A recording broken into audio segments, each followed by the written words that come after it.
A very good evening to all of you. Again आप सभी का वेलकम है YIT योर इंग्लिश ट्यूटर पे। मेरा नाम है अमन बहल। पेशे से गवर्नमेंट सर्वेंट हूँ। इन क्लासेस के ज़रिए आपको सिखाता हूँ आपके एग्ज़ाम का इंग्लिश का सेक्शन आप कैसे हैंडल करेंगे। सबसे पहले सब्सक्राइब टू द चैनल अगर अभी तक नहीं किया आपने, ताकि वीडियो के नोटिफिकेशंस आपको टाइम पे मिले। दूसरा, आज का अपना आर्टिकल है टेंटेटिव रिकवरी, जो कि इकोनॉमिक आर्टिकल है। जनरली ऐसे आर्टिकल को पढ़ने में आपको डर भी लगता है और थोड़ा बोरिंग भी फील होते हैं ना, आंकड़े आंकड़े आपको इनमें मिलेंगे, लेकिन अपने पढ़ेंगे इसको एक कहानी बना करके, स्टोरी की तरह आपके दिमाग में सेट हो जाएगा। साथ में हर सेंटेंस की ग्रामर और वोकैब पे अलग से ध्यान देंगे। Everything you are going to learn in this session you will apply on this quiz. 5 questions हैं, पहले मन से सीखो और फिर 5 में से 5 मार्क्स लो, है ना। वीडियो के लास्ट में सोल्यूशन देता हूँ, शुरू कर लेते हैं। आइए कुछ नया सीख।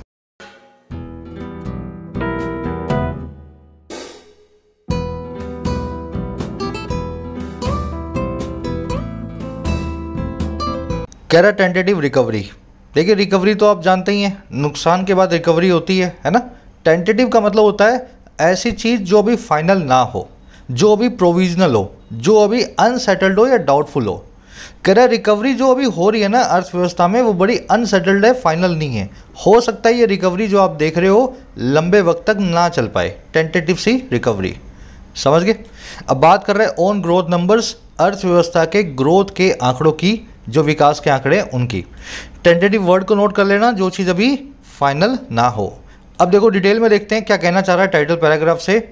करे current quarters holds the key to determining the durability of economic recovery. कह रहा है जो करंट क्वार्टर है, जो क्वार्टर अभी भी शुरू हुआ है अक्टूबर में, कह रहा है ये क्वार्टर होल्ड करता है की को, ये पकड़ के रखता है पूंजी को। इसी में कुंजी रखी हुई है, और कुंजी किस चीज़ की, किस चीज़ की, डिटर्मिन करने की, निर्धारित करने की, पक्का करने की, ड्यूरेबिलिटी को, टिकाऊ बने को, इकोनॉमिक रिकवरी के, अर्थव्यवस्था की रिकवरी के। तो अर्थव्यवस्था में रिकवरी तो हो रही है, लेकिन ये रिकवरी कितनी ड्यूरेबल है, कितनी टिकाऊ है, ये बात हमें करंट क्वार्टर से पता लगेगी। इसी क्वार्टर में इस चीज़ की कुंजी है, इसकी चाबी है, समझ गए। तो 3 महीने बाद आप बता सकोगे रिकवरी कितनी मजबूत थी। क्वार्टर आपका सब्जेक्ट है, होल्ड्स आपकी वर्ब है, ड्यूरेबिलिटी मतलब टिकाऊपना, कौन सी चीज़ कितना लंबा चलेगी। अब मेरा आपसे एक सवाल है, सवाल मैं इसलिए पूछता हूँ ताकि आपको समझ में आए मैं आपसे कहना क्या चाह रहा हूँ। सिंपल सा सवाल है कि की टू, यहाँ पे देख रहे हो आप टू के बाद में वर्ब की फर्स्ट फॉर्म यूज़ की जाती है। टू के बाद में वर्ब की बेस फॉर्म या फर्स्ट फॉर्म आती है। तो यहाँ पे की टू के बाद में डिटर्मिनिंग क्यों आया हुआ है, यहाँ पे तो ING फॉर्म लग गई। अपने आप से सवाल का जवाब पूछो, फिर मैं बताता हूँ ताकि आपको याद रहे हमेशा। कब टू के बाद में वर्ब की फर्स्ट फॉर्म लगानी है, बेस फॉर्म लगानी है, और कब टू के बाद में वर्ब की ING फॉर्म लगानी है, आप कैसे डिसाइड करेंगे अपने एग्जाम में। चलिए, बहुत आसान है। टू के बाद में हमेशा वर्ब की बेस फॉर्म को लगाएं, खास करके इन केसेस को छोड़ के जो मैं आपको 15-20 दे रहा हूँ। ये सभी फ्रेज ऐसे फ्रेज हैं जिनमें टू के बाद में वर्ब की ING फॉर्म या नाउन आता है। यहाँ पे टू एक प्रेपोजिशन का काम करता है। अब आप बोलोगे सर मैं याद कैसे करूँगा। ये फ्रेजेस आप अक्सर देखोगे, अगर आप रीड करते हो ना रोज़ आधा घंटा, तो हफ्ते में ये सारे फ्रेज एक एक बार जो है ना आपकी रीडिंग के अंदर आ जाएंगे। As a means to, close to, critical to, key to, link to, restrict to, समझ रहे हो, with a view to, when it comes to. Classic questions बनते हैं इस पे इंग्लिश के हर एग्जाम के अंदर, कैसे इन फ्रेजेस के बाद में आपको वर्ब की ING फॉर्म या फिर किसी नाउन को यूज़ करना होता है, समझ गए ना। तो यहाँ भी वही हुआ है, की टू आप देख रहे हो, की टू आप देख रहे हो, टू के बाद में वर्ब की ING फॉर्म आनी चाहिए। यहाँ पे आप वर्ब की ING फॉर्म लगाई हुई है। एक स्क्रीनशॉट ले लो इसका अच्छा सा, ताकि बार बार इनको देख सको आप, है ना। चलो, अब एक काम करेंगे, सारे मैं आपको वोकैब दिखा देता हूँ इस आर्टिकल के, जो भी यूज़ हुए हैं, ताकि स्मूथली इस आर्टिकल को पढ़ पाएँ। उससे पहले ऐड करूँगा एक छोटी सी चीज़ को। आप भारत के किसी भी कॉम्पिटिटिव एग्जामिनेशन की तैयारी कर रहे हो तो मॉक टेस्ट के लिए मैं आपको रिफ़र करूँगा टेस्टबुक.com। इसकी खूबी क्या है, इंडिया का लीडिंग ब्रांड है, सबसे बड़ा नाम है मॉक टेस्ट की इंडस्ट्री के अंदर। साथ में इसमें सभी एग्जाम्स का एक सिंगल पैकेज बना हुआ है। आप चाहे SSC की तैयारी कर लो, बैंक की कर लो, UPSC की कर लो, स्टेट एग्जाम्स की, तो 400 एग्जाम्स इसमें कवर हो जाते हैं एक ही पैकेज में। 26,000 मॉक टेस्ट हैं। अब ये सभी 400 एग्जाम्स के 26,000 मॉक टेस्ट सिंगल पैकेज में मिलते हैं 399 में 1 साल के लिए, 699 में 3 सालों के लिए। लेकिन इस प्राइस पर डिस्काउंट ले लेना, कोड लगा लेना YT10। जैसे ही कोड लगाओगे 399 वाला 280 में, 699 वाला 490 में आपको मिल जाएगा 30% डिस्काउंट के साथ। लिंक डाल रहा हूँ कमेंट सेक्शन में ऐप का मैं, डिस्काउंट रहते हुए उसका फ़ायदा ज़रूर उठाएं, कोड लगाएं YT10। ये अपनी वोकैब शीट है, सारे नए और पुराने वर्ड्स इसी शीट में मैं डालता हूँ, रोज़ अपडेट करता हूँ टेलीग्राम ग्रुप से, इस ग्रुप से आप इसको डाउनलोड कर सकते हो, ठीक है। चलो कुछ नए वर्ड्स हैं, कुछ पुराने वर्ड्स हैं। 2 वर्ड्स पुराने हैं, सब्सटेंटिव और सब्सटेंशियल। थोड़ा जूम इन कर देता हूँ मैं। सब्सटेंशियल और सब्सटेंटिव, ये दोनों वर्ड्स पुराने हैं। और नया वर्ड है कंसेक्यूटिव, बोई और कॉन्स्टिट्यूएंट, ठीक है। 5 वर्ड्स हैं अपने पास। भाई ये सब्सटेंशियल और सब्सटेंटिव मैंने आपको कई बार करवा दिया, दोनों एक जैसे दिखते हैं लेकिन इनका मीनिंग जो है डिफरेंट है। सब्सटेंशियल का मतलब होता है जो कंसीडरेबल हो, जो साइज में बहुत बड़ा हो, जिसको कंसीडर आपको करना ही पड़े, जो सिग्निफिकेंट हो, जिसमें थोड़ी इंपॉर्टेंस हो, समझ गए ना। सब्सटेंशियल का मतलब है जो कोई छोटा मोटा ना हो, अपने आप में काफ़ी इंपॉर्टेंट चीज़ हो, बड़ी हो, सब्सटेंशियल।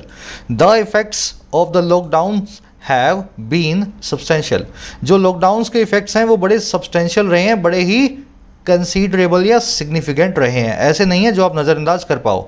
अब इसको नोटिसेबल बोल दो, साइजेबल बोल दो। तो साइजेबल जो आप देख रहे हो ना, ये इसका आज जो है इस आर्टिकल में इसको आप देखोगे। सब्सटेंशियल और साइजेबल दोनों ही वर्ड्स इस आर्टिकल में आज आने वाले हैं, समझ गए। दूसरा वर्ड है सब्सटेंटिव। सब्सटेंशियल के साथ में बताता हूँ इसको मैं। इसका मतलब होता है कोई ऐसी चीज़ जो बड़ी इंपॉर्टेंट या सीरियस हो या उससे रिलेट करती हो।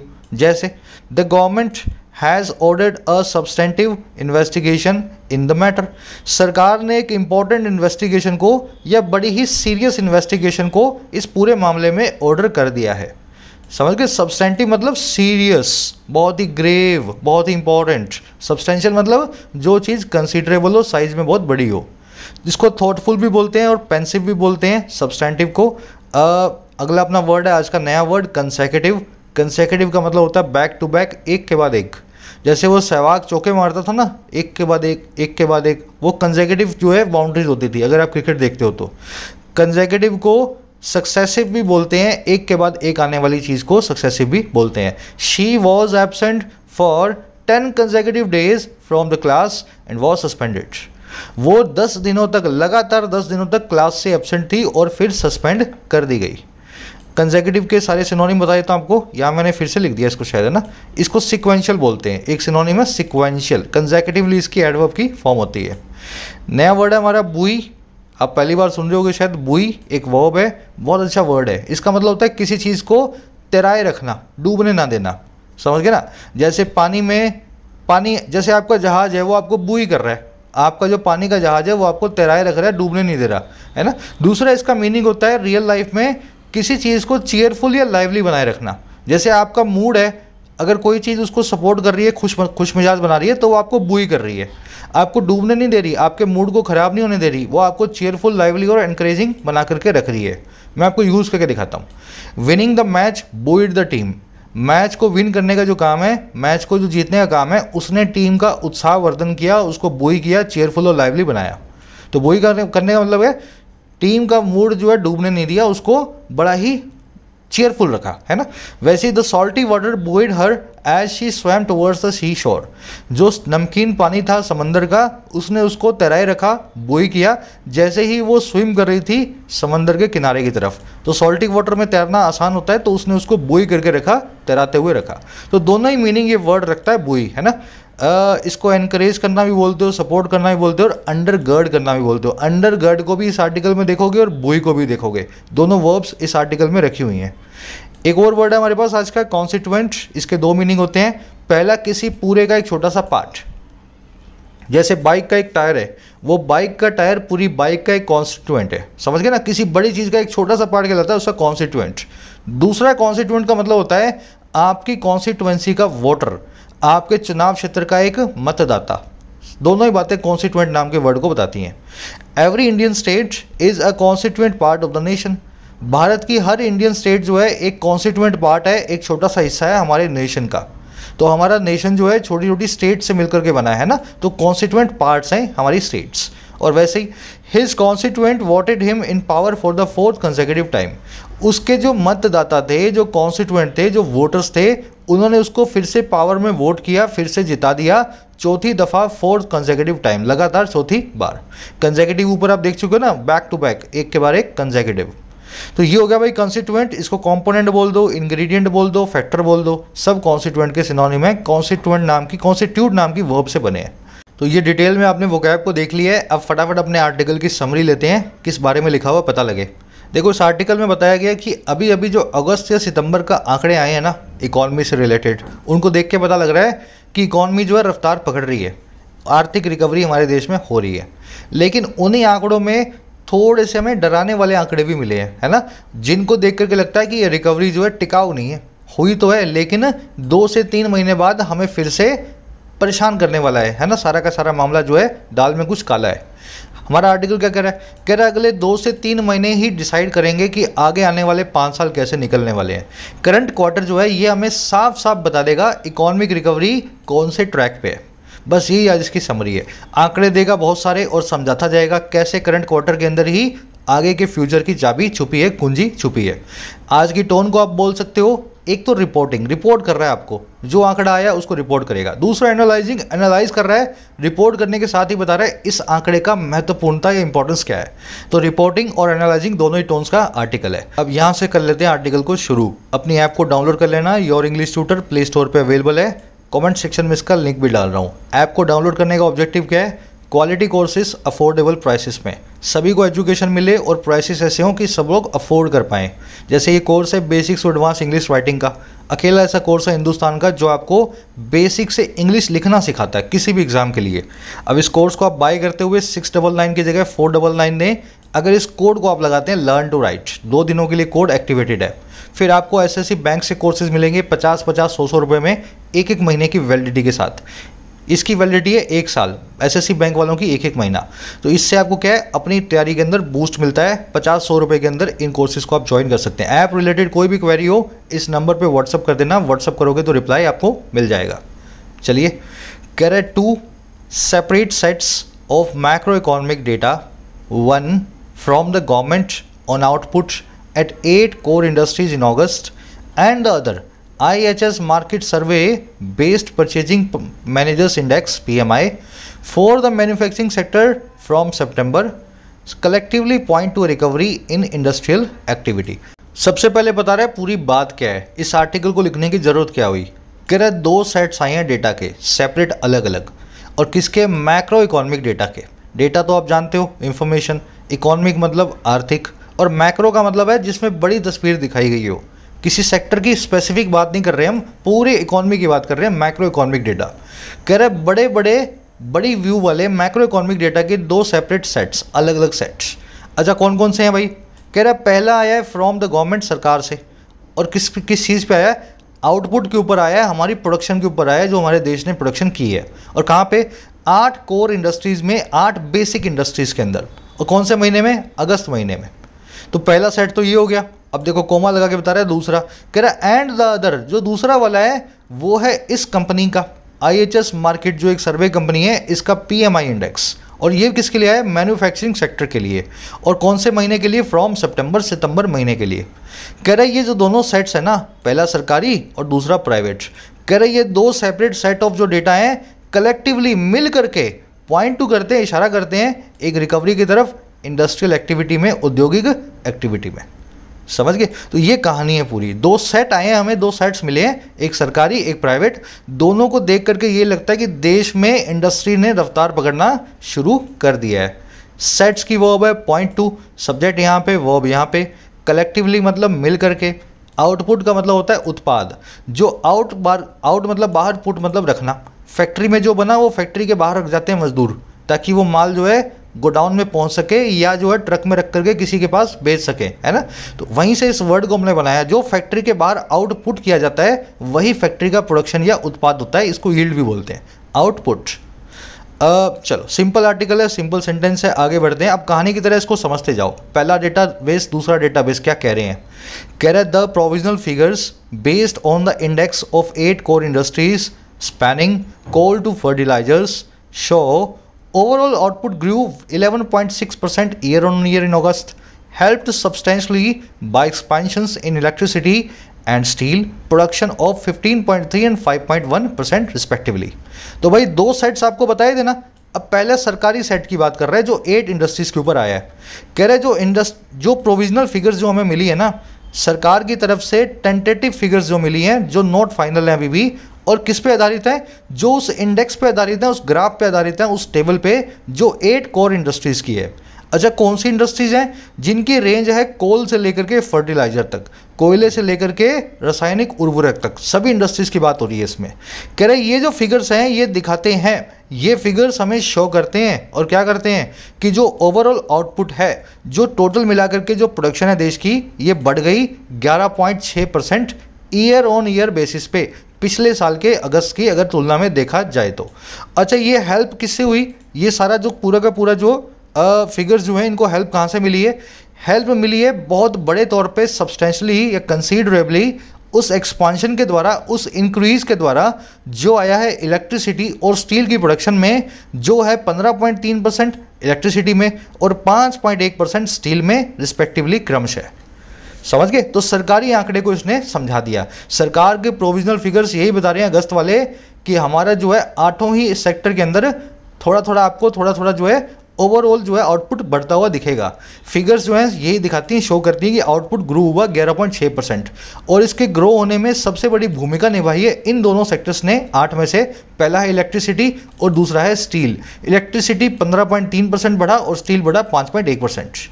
चलो, फिगर्स की वर्ब है शो, आउटपुट की वर्ब है ग्रू, एक्सपेंशन मतलब इंक्रीज इन साइज, किसी चीज़ का बड़ा होना साइज के अंदर, सब्सटेंशियल उसी से एडवर्ब बनाइए सब्सटेंशली, जो साइज में बहुत बड़ी हो सब्सटेंशली, है ना, एडवर्ब फॉर्म में, कंसीडरेबली या सिग्निफिकेंटली।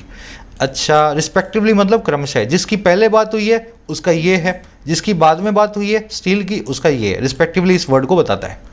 चलिए आगे बढ़ते हैं। कह रहा with weights of almost 20 and 18% in index respectively, the two industries were also among the only 3 sectors that posted month-on-month expansion from July, with natural gas being the third। अब ये इसी की बात कर रहा है, इसके अंदर ये इलेक्ट्रिसिटी और स्टील के ऊपर और आगे बढ़ गया। कह रहे के साथ ही, कह रहे किस चीज़ के भाई, के साथ किस चीज़ के, वेट्स के जो है लगभग 20 और 18% का इंडेक्स में रिस्पेक्टिवली। कह रहे इस चीज़ के साथ ही 20% का वेट मिला हुआ है इलेक्ट्रिसिटी को, 18% का वेट मिला हुआ है स्टील को। कह रहे इस चीज़ के होने के साथ ही इंडेक्स में ये जो 2 इंडस्ट्रियाँ हैं स्टील और इलेक्ट्रिसिटी, ये उनमें से थी, और किन में से, उन्हीं 3 अमंग सेक्टर्स में से ओनली सेक्टर्स में से जिन्होंने पोस्ट किया था मंथ ऑन मंथ एक्सपेंशन को जुलाई से। तो जुलाई में जो हुआ था अगस्त में उससे और ज़्यादा हुआ, अगस्त में जो हुआ है उससे और ज़्यादा सितंबर में होगा, है ना। मंथ ऑन मंथ एक्सपेंशन, पिछले साल से नहीं, इसी साल के पिछले महीने से। तो यही 3 सेक्टर हैं, उनमें से 2 हैं इलेक्ट्रिसिटी और स्टील। और कह रहे हैं तीसरा विद के साथ ही नेचुरल गैस के होने के थर्ड। तो 2 तो ये हो गए और तीसरा हो गया नेचुरल गैस। ये 3 ही सेक्टर्स हैं जो मंथ और मंथ बेसिस पे एक्सपेंशन को दिखा रहे हैं। समझ गए? अब देखो सेंटेंस की स्ट्रक्चर। 2 इंडस्ट्रीज की वर्ब है वर, ये 2 इंडस्ट्रीज के आगे द लगा हुआ है ताकि स्टील और इलेक्ट्रिसिटी की बात की जाए, है ना, स्पेसिफिक बनाया इनको हमने। दैट की वर्ब है पोस्टेड। अब मैं आपसे एक सवाल पूछूंगा यहाँ पे, natural gas being the third, क्या इस स्ट्रक्चर को आप समझ पा रहे हो? अगर आपको पेपर में ऐसी स्ट्रक्चर मिले तो आप क्या उसको समझ पाओगे, और क्या इस स्ट्रक्चर को यूज़ करने का ऑब्जेक्टिव है? पहले अपने आप से पूछो, फिर मैं आपको समझा देता हूँ। आ जाओ इस कॉन्सेप्ट को देख लेते हैं। Being a teacher he has a deep understanding of the subject. पहले इसको समझो, उसकी बहुत डीप अंडरस्टैंडिंग है, बहुत गहरी समझ है इस सब्जेक्ट की। अच्छा, क्यों है? एक टीचर होने के नाते, बीइंग अ टीचर, तो ये बीइंग प्लस में एक नाउन या एडजेक्टिव यही बताता है कि क्या होने के नाते आप कैसा काम कर रहे हो। सेंटेंस में देखने वाली चीज़ क्या है? जिसको डीप अंडरस्टैंडिंग है सब्जेक्ट की, जो सेंटेंस का सब्जेक्ट है, देख रहे हो ना सब्जेक्ट, उसी के लिए बीइंग को लगाया गया है, वही टीचर भी है। तो बाय डिफॉल्ट जो है ना, ये टीचर सेंटेंस के सब्जेक्ट की तरफ इशारा कर रहा है। वैसे ही being a soldier I know to fight, soldier होने के नाते मुझे पता है कैसे फाइट करना है। समझ गए ना? सोल्जर होने के नाते I know to fight. Again देखने की चीज़ क्या है, जो सेंटेंस का सब्जेक्ट है वही सोल्जर है। बीइंग को किसके लिए लगाया गया? सेंटेंस के सब्जेक्ट के लिए। अब तीसरा सेंटेंस देखो, being a doctor I consulted with him for my sickness. एक डॉक्टर होने के नाते मैंने उससे बातचीत की अपनी सिकनेस के लिए। अब इस सेंटेंस में आपको मिलेगा विरोधाभास। कैसे भाई? मैंने किसी डॉक्टर से बात की है अपनी बीमारी के लिए, मैंने मतलब सेंटेंस का मैं सब्जेक्ट हूँ, लेकिन इसकी स्ट्रक्चर देख के लगता है कि मैं खुद ही एक डॉक्टर हूँ, बीइंग अ डॉक्टर। जैसे यहाँ पे मैं एक सोल्जर बन गया, जैसे यहाँ पे ही एक टीचर बन गया, वैसे ही यहाँ पे सब्जेक्ट जो है बाय डिफ़ॉल्ट आए वो डॉक्टर बन जाएगा। अगर ऐसा है तो यहाँ पे बीइंग अ डॉक्टर गलत लिखा हुआ है। डॉक्टर तो कोई और है जिससे मैंने बातचीत की है, मैं डॉक्टर नहीं हूँ। अब क्या करें, इलाज क्या करें? जो आदमी वास्तव में डॉक्टर है उसका नाम बीइंग से पहले लिख दें। तो यहाँ पे हिम के हिसाब से मैं यूज़ कर लेता हूँ ही बीइंग अ डॉक्टर। समझ गए? बस यही कॉन्सेप्ट है। सीधे सीधे बीइंग लिखा हो अकेले, being a teacher, being a student, being a doctor, तब तो आप समझ लेना सब्जेक्ट के ऊपर काम हो रहा है। अगर बीइंग किसी और चीज़ के लिए आया हो तो उसका नाम लिखा रहता है ही बीइंग अ डॉक्टर। अब वैसे इसको देखो, being a Sunday I decided to watch a movie. Sunday होने के नाते मैंने डिसाइड किया कि एक मूवी देखूंगा। सेंटेंस सुनने में सही लग रहा है लेकिन इसकी स्ट्रक्चर है गलत। कैसे? आई जो है यही संडे बन गया, मैंने ही मूवी देखने का सोचा और मैं ही संडे हूँ। अरे मैं थोड़े ना संडे हूँ, आज संडे है। तो क्या किया जाए भाई, क्या इलाज किया जाए? तो यहाँ पे लिख दो जिस दिन संडे था, तो यार that day being a Sunday. और अगर दैट डे नहीं तो एक जेनरिक सा यहाँ पे एक जो होता है तरीका होता है, आप इट लिख दो। इट लिखने से हो जाएगा अपने आप ही, बीइंग को एक सब्जेक्ट मिल जाएगा।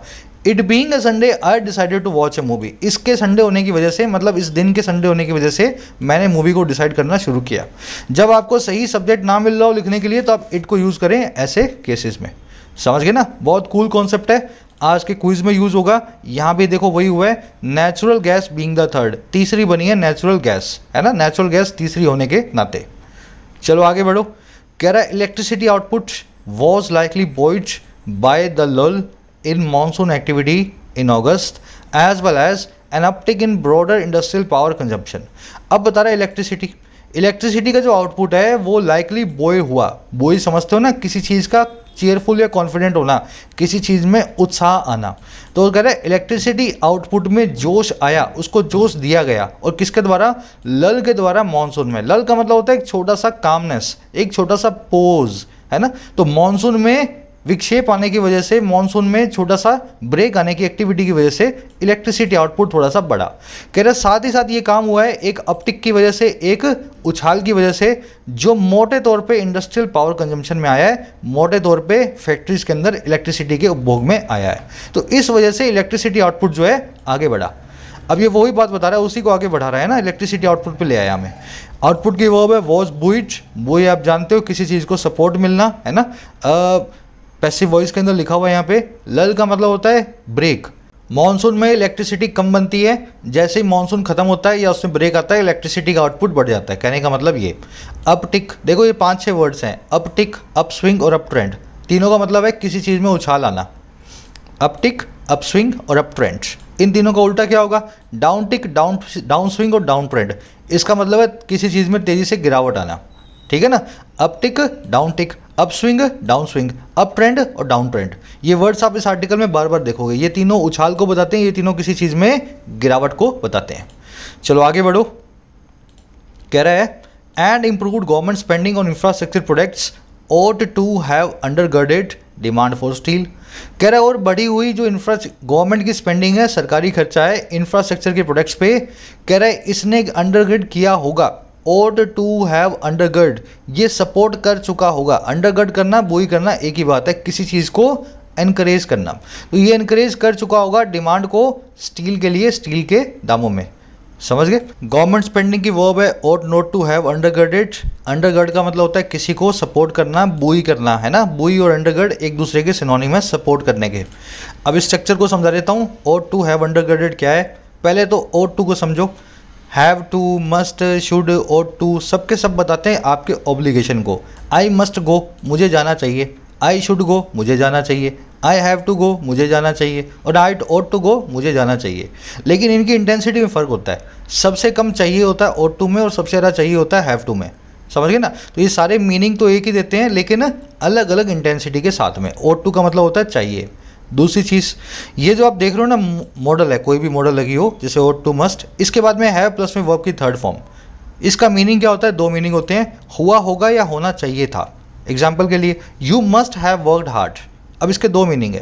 पहला मीनिंग क्या है? आपने काम नहीं किया, हार्ड वर्क नहीं किया और आप एग्जाम में फेल हो गए। मैं आपसे मिला, अब आपको सीख दे रहा हूँ, लेसन दे रहा हूँ। आपको हार्ड वर्क करना चाहिए था। You must have work hard, जरूरी आपको हार्ड वर्क करना चाहिए था। समझ गए ना। You should have worked hard, जरूरी आपको कड़ी मेहनत करनी चाहिए थी। अब देखो दूसरा मीनिंग, आप एग्जाम में पास हो गए जिसमें पास होने के चांसेस बहुत कम थे। अब मैं आपसे मिला तब मैं आपको बोल रहा हूँ you must have worked hard, का मतलब है आपने जरूर ही हार्ड वर्क किया होगा। सेंटेंस की रिक्वायरमेंट आपको समझनी है क्या कहना चाह रहा है। दोनों ही मीनिंग मॉडल प्लस में हैव प्लस में V3 दे देती है। आपको हार्ड वर्क करना चाहिए था फेल होने वाले के लिए, और ज़रूरी आपने हार्ड वर्क किया होगा पास होने वाले के लिए। मॉडल प्लस में हैव प्लस में V3 इसी को कहती है। अब ought to के साथ में एक परेशानी और है, मान लो यहाँ पे नोट लगाना पड़े, मैं यहाँ पे must not have worked hard लिख सकता हूँ, मैं यहाँ पे शुड भी लिख सकता हूँ, है ना। ought to शुड मस्ट एक ही बात है, लेकिन यहाँ पे मैं ought to नहीं लिख सकता नोट के साथ में। तो क्या करें भाई, नोट के साथ में ought to लिखना हो तो to से पहले नोट को रखना पड़ता है। नोट कभी भी इन्फिनेटिव के बीच में नहीं आता। तो you ought not to have worked hard, समझ गए ना। ought to में नोट जो है टू से पहले रखा जाता है, बाकियों में सबके बाद रखा जाता है। तो ought to की ये भी एक परेशानी है, इसके साथ में नोट ना लगाएं। यहाँ पे उठा लूँ मैं, इस नोट को उठाओ और यहाँ पे रख दो। चलो, कह रहा आज के क्विज में कॉन्सेप्ट यूज होगा। कह रहा refinery products the largest constituent of the index recorded 9.1% growth over August 2020 with the gradual easing of pandemic related restrictions. और कह रहा रिफाइनरी के जो प्रोडक्ट्स हैं, जो पेट्रोलियम प्रोडक्ट्स हैं, कह रहे जो सबसे बड़ा हिस्सा है इस इंडेक्स के, लार्जेस्ट कॉन्स्टिट्यूएंट है, हिस्सा जानते हो ना कॉन्स्टिट्यूएंट, कह रहे उन्होंने रिकॉर्ड किया इतने टका की ग्रोथ को अगस्त महीने के ऊपर, अगस्त महीने के दौरान। और कैसे, किस चीज़ के साथ में ही, लगातार धीमी रफ्तार में चलने वाली ग्रेजुअल ईजिंग के साथ में, रिलैक्सेशन के साथ में जो आई है पेंडिंग से रिलेटेड रिस्ट्रिक्शंस में, लॉकडाउन्स में। तो जैसे जैसे धीमे धीमे लॉकडाउन्स हट रहे हैं, रिफाइनरी प्रोडक्ट्स जो हैं आप उसको देख रहे हो कि ग्रो कर रहे हैं, वो 9.1% ग्रो कर गए अगस्त में। प्रोडक्ट्स की वर्ब है रिकॉर्डेड, कॉन्स्टिट्यूएंट मतलब हिस्सा, a part of the whole, याद है ना कॉन्स्टिट्यूएंट नाम का वर्ड। ग्रेजुअल मतलब धीमे धीमे, और ईजिंग मतलब किसी चीज़ में रिलैक्सेशन। अब ये जो आपको सब कुछ बता रहा है ना, इलेक्ट्रिसिटी, रिफाइनरी, इंफ्रास्ट्रक्चर, ये सब के सब जो हैं उन 8 इंडेक्स वाले 8 कोर इंडस्ट्रीज़ के बारे में बता रहा है जो सरकार ने पब्लिश किया डेटा। फिर IHS मार्केट के ऊपर आएगा। आगे बढ़ो, रिफाइनरी के बाद क्या बोल रहा है, कह रहा है however an almost 8-9% slump in diesel consumption from the preceding month saw the sector post a 5.5% sequential contraction। कह रहा है हालांकि लगभग 9% का एक स्लम्प जो आया, एक मंदी जो आई, स्लम्प का मतलब होता है मंदी, और किसमें, डीजल के कंजम्पशन में पिछले महीने की तुलना में, प्रीसीडिंग मंथ की तुलना में। कह रहा है स्लम्प ने देखा इस सेक्टर को पोस्ट करते हुए, दिखाते हुए 5.5% के लगातार बनने वाले सिक्वेंशियल कॉन्ट्रैक्शन को, सिकुड़न को। तो पिछले अगस्त से अगर आप कंपेयर करो, अगस्त 2020 से, तब तो 9.1% की ग्रोथ हुई है। लेकिन अगर आप इसको जुलाई 2021 से कंपेयर करो, एक महीना पहले से, तो आपको मिलेगा 9% की कमी, है ना, क्योंकि डीजल को लोग कम यूज़ कर रहे हैं इंडस्ट्रियाँ, और 5.5% जो है स्लम्प आया है इस पूरे सेक्टर में 9% डीजल के अंदर। समझ गए। स्लम्प मतलब मंदी, मंदी की वर्ब है सॉ, सीक्वेंशियल मतलब कॉन्सेक्यूटिव, है ना, सक्सेसिव या कंसेक्यूटिव को बोलते हैं सीक्वेंशियल, जो लगातार आए एक के बाद एक। चलिए, कह रहा reports on fuel consumption trends from September point to a significant slow down last month, a less than encouraging sign specially when one considers the renewed up trend in the pump prices of automobile fuels. अब इसी की बात कर रहा है, ये इसी चीज़ पे अटक गया कि डीजल कैसे कम हुआ। कह रहे जो रिपोर्ट्स आ रही है ना फ्यूल के कंजम्पशन पे, कितना फ्यूल का उपभोग हुआ, इसका जो ट्रेंड है, इसका जो रुझान है, कह रहे इसकी रिपोर्ट आई है सितंबर के महीने से। अगस्त में तो हमने देख लिया क्या हुआ है, 9% गिरा था फ्यूल। सितंबर के अंदर ये रिपोर्टें पॉइंट टू करती हैं, इशारा करती हैं एक भारी मंदी की तरफ, सिग्निफिकेंट स्लो डाउन की तरफ। और किसले, कौन से महीने में, लास्ट मंथ में, सितंबर के महीने में। अब अक्टूबर चल रहा है ना, कह रहा है ये जो है ना एक लेस देन इनकरेजिंग साइन है, ज़्यादा इंकरेजमेंट देने वाला निशान नहीं है, खास करके तब जब कोई भी इंसान कंसीडर करे, समझे एक नए रिन्यूड अप ट्रेंड को, एक नए रुझान को, अप ट्रेंड मतलब उछाल, एक नए उछाल को जो आया है पंप के प्राइसेस में, ऑटोमोबाइल फ्यूल्स के। पंप प्राइसेस मतलब जिस प्राइस पे पेट्रोल पंप पे आपको पेट्रोल मिलता है। तो पेट्रोल तो महंगा हो रहा है, डीजल तो महंगा हो रहा है, उछाल तो आ गया है। उछाल आने के बावजूद भी सितंबर के अंदर कंजम्पशन कम हुआ है, सितंबर के अंदर पेट्रोल से सरकार को कम पैसा मिला है। उछाल आने के बाद तो ज़्यादा मिलना चाहिए ना। तो देख करके लगता है कि लोग पेट्रोल भरवा ही नहीं रहे हैं, इंडस्ट्रियाँ जो है डीजल कम ले रही हैं पिछले महीनों की तुलना में। रिपोर्ट्स की वर्ब है पॉइंट टू, वन की वर्ब है कंसीडर्स। रिन्यूड मतलब नया, रीजनरेटेड, है ना, reinvigorated. Up trend, up swing, up tick सब बताते हैं उछाल को। सिग्निफिकेंट मतलब कंसीडरेबल, साइजेबल जिसका बहुत बड़ा साइज हो। सिंपल सेंटेंस है। चलो कहानी की तरह बढ़ते जाओ। कह रहा also with range in September exceeding the long period average of the month by a sizeable margin, power demand 2 was hit last month. कह रहे साथ ही साथ एक और बुरी खबर है, जो रेंज है सितंबर में एक्सीड करने वाली, आगे बढ़ने वाली, ज़्यादा होने वाली, और किससे, लॉन्ग टर्म एवरेज से इस महीने की। पिछले 100 सालों में सितंबर में जो बारिश होती है उस एवरेज से ज़्यादा हो गई इस बार। कह रहे इस चीज़ के होने के साथ ही हुआ क्या, और ये जो ज़्यादा हुई है एक साइजेबल मार्जिन से हुई है, बहुत बड़े मार्जिन से हुई है, छोटी मोटी ज़्यादा नहीं हुई, काफ़ी ज़्यादा हुई है। कह रहे इसके साथ ही पावर की जो डिमांड है वो भी हिट कर गई, पिछले महीने हिट हो गई लास्ट मंथ। जितनी ज़्यादा बरसात उतना कम प्रोडक्शन, इंडस्ट्री के अंदर लाइट कट जाती है, पावर का कंजम्पशन कम होता है, बरसात की वजह से ट्रांसपोर्टेशन नहीं हो पाता, तो सितंबर में बरसातें ज़्यादा हुई तो पावर की डिमांड सितंबर महीने में कम हुई, ये भी बुरी खबर है। डिमांड की वर्ब है वॉज हिट, साइजेबल मतलब कंसीडरेबल, सब्सटेंशियल। चलिए आगे बढ़ते हैं। अब एक सवाल करूंगा आपसे, यहाँ बना हुआ है पैसिव वॉइस, वॉज प्लस में वर्ब की थर्ड फॉर्म, लेकिन यहाँ पे थर्ड फॉर्म फिर भी नहीं लिखी हुई, फर्स्ट फॉर्म लिख के इसने छोड़ दिया। अपने आप से पूछो ऐसा क्यों हुआ। चलो वीडियो को आराम से पॉज कर लेना। बहुत सारी ऐसी वर्ब्स हैं जो अपनी वर्ब की V1, V2 और V3 को चेंज नहीं करती हैं। हर्ट है, हिट है, कोस्ट है, कास्ट है, फोरकास्ट, ब्रॉडकास्ट, स्प्लिट है, कट है, स्प्रेड है, वेड है, बिड है, पुट है। मोटा मोटा कहने का मतलब क्या है, इन वर्ब्स को आपको याद रखना पड़ेगा। इनकी V1, V2, V3 के अंदर कभी भी बदलाव ना करें। हाँ, इनकी वर्ब की ING फॉर्म बन जाती है, उसमें कोई भी दिक्कत नहीं है। अब एग्जाम्पल के लिए समझो, she hitted her attacker with a stick, उसने चोट मारी अपने हमलावर को एक लकड़ी के सहारे। तो उसने V2 यूज़ की, यहाँ पे हिटेड यूज़ कर दिया आपने, लेकिन हिट एक ऐसी वर्ब है जिसकी V1, V2, V3 हिट ही होती है, तो यहाँ पे शी हिट हर अटैकर आप यूज़ करेंगे। बस यहाँ भी तो यही हुआ है, यहाँ भी वॉज हिट लिखा हुआ है, वर्ब की थर्ड फॉर्म भी हिट है, तो ये हिट यहाँ पे V3 का काम कर रही है। The house costed us 1 million, house की कीमत हमें पड़ी 1 मिलियन। अगेन कोस्ट ऐसी वर्ब है जो फॉर्म चेंज नहीं करेगी, तो यहाँ भी कोस्टेड की जगह कोस्ट लिखो। The news has spreaded like fire, news फैल चुकी है आग की तरह। स्प्रेड भी एक ऐसी वर्ब है, तो स्प्रेडेड की जगह यहाँ पे स्प्रेड लिखो। हैज़ के बाद में V3 आती है, लेकिन स्प्रेड की V3 स्प्रेड ही है ना, spread spread spread. The government splitted the state in 3 parts, government ने तोड़ दिया स्टेट को 3 हिस्सों में। स्प्लिट वर्ब भी ऐसे ही चलेगी, स्प्लिट द स्टेट आप लिखोगे, ना कि split it. The remarks hurted everyone in the audience, जो रिमार्क्स थे उन्होंने हर्ट किया, चोट मारी सभी पे ऑडियंस के अंदर। हर्ट वर्ब भी ऐसे चलेगी, hurt hurt hurt, V3 V1 V2 बराबर। तो याद रखा करो इन वर्ड्स को, है ना, इन सारी की सारी वर्ब्स को। चलो आज के क्विज में यूज होगा ये। कह रहा the more contemporary September PMI data show factory orders and output expanded faster than in the preceding month, with the PMI reading of 53.7 outpacing August 52.3। तो अब सरकारी आंकड़ों की बात कर दी इसने, पावर में क्या हुआ, बरसात के कारण क्या हुआ, इलेक्ट्रिसिटी में क्या हुआ, डीजल में क्या हुआ। अब बात कर रहे हैं प्राइवेट कंपनी के इंडेक्स की। कह रहे हैं और जो कंटेम्प्रेरी सितंबर का PMI डेटा है, कंटेम्प्रेरी मतलब प्रेजेंट डे, करंट। कह रहे करंट सितंबर का जो डेटा आया है PMI नाम की कंपनी का, ये दिखाता है कि फैक्ट्री आउटपुट और फैक्ट्री के ऑर्डर एक्सपेंड किए, बढ़े बहुत तेज़ी से, फास्टर, और किसके मुकाबले, प्रीसीडिंग मंथ के मुकाबले, पिछले महीने के मुकाबले, और किसके साथ ही, PMI इंडेक्स की रीडिंग के साथ ही, जो हो गई 53.7, जो आउटपेस कर रही है, पीछे छोड़ रही है। आउटपेस करना मतलब पीछे छोड़ देना, अगस्त की रीडिंग को 52.3। अब करें कि सरकारी तो बता दिया मैंने, प्राइवेट के अंदर भी बहुत अच्छा दिखाया गया है ग्रोथ रेट को। 53.7 दिया है इसने PMI रीडिंग सितंबर के महीने में, बजाय अगस्त के जो 52.3 आई थी। डेटा की वर्ब है show, plural noun, plural verb, singular होता है डेटम, है ना, डेटा मतलब प्लूरल। फैक्ट्री आउटपुट की वर्ब है एक्सपेंडेड, प्रीसीडिंग मतलब पिछला वाला, सक्सीडिंग मतलब आगे वाला।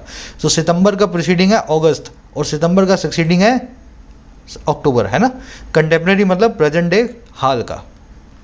कह रहा manufacturers reported favourable market conditions and improvements in sales volumes, with makers of consumer goods leading the pack. अब कह रहा है ये रीडिंग क्यों आई। कह रहा मैन्युफैक्चरर्स ने रिपोर्ट किया अच्छी मार्केट की कंडीशंस को और इंप्रूवमेंट्स को सेल्स वॉल्यूम्स में।